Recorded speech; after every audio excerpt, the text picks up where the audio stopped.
And Muhammad sallallahu alaihi wasallam, he taught the same religion as Hazrat Isa alayhi salam, as we've proved here from the Bible as well.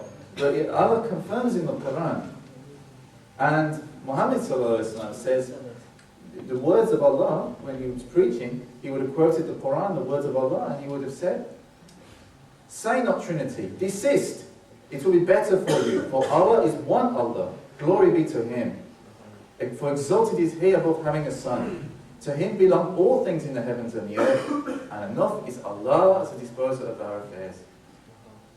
And that is in Surah 4, Surah An-Nisa, verse 171.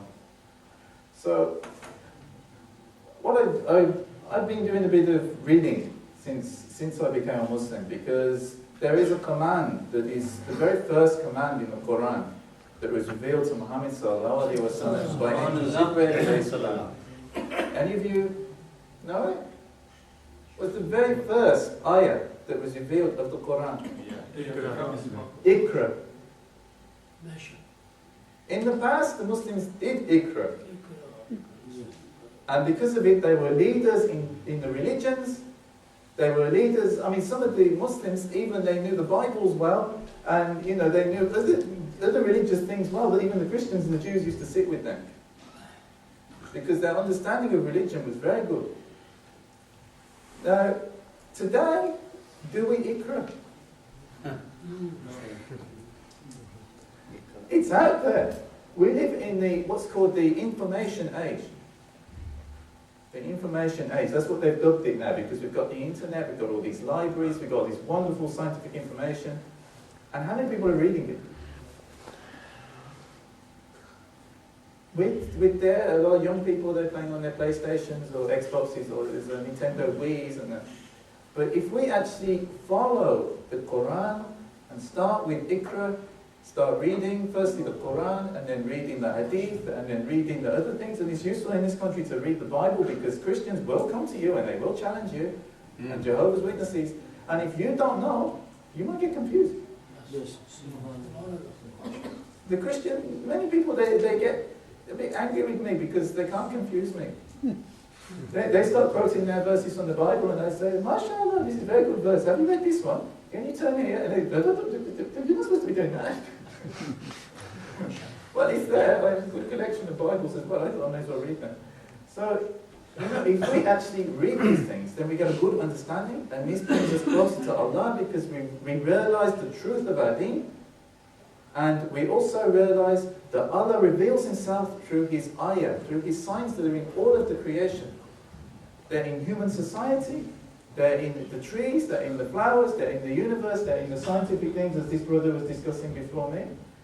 All of these things are actually testifying to the oneness of Allah. They're testifying that Allah is Lord. Everything that is inanimate is actually doing zikr of Allah. Everything is a Muslim except some people and some jinni as well. Because they have the choice. Human beings and jinn, we were given the choice. We can choose whether to believe Allah or not. But in some things, our body still obeys Allah because we still have to eat, we still have to go to the toilet, we still have to... Even the people who are non-Muslim, their body is doing the will of Allah, whether they like it or not. But maybe in some ways it is not. Which is why we say some people are kafir. But at the end of the day, everything is a Muslim except that which has the ability to deny.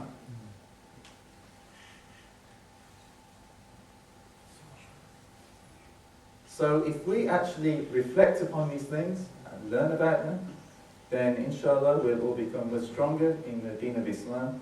We'll get closer to Allah, and inshallah we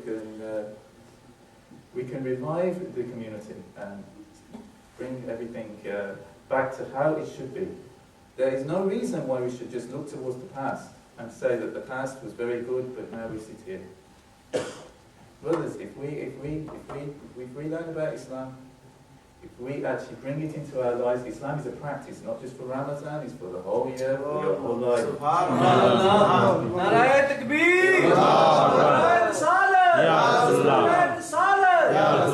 MashaAllah, it's very good to do Tarawih prayers in Ramadan, but Tarawih prayers are actually not even Sunnah. And then many people are actually not doing, not strictly speaking, they're restricted by Ummah. So, it's sunnah to do prayers after Isha, but the thing is, what about the fard things? We start on the fard things like Jummah prayers, like trying to do our prayers each day.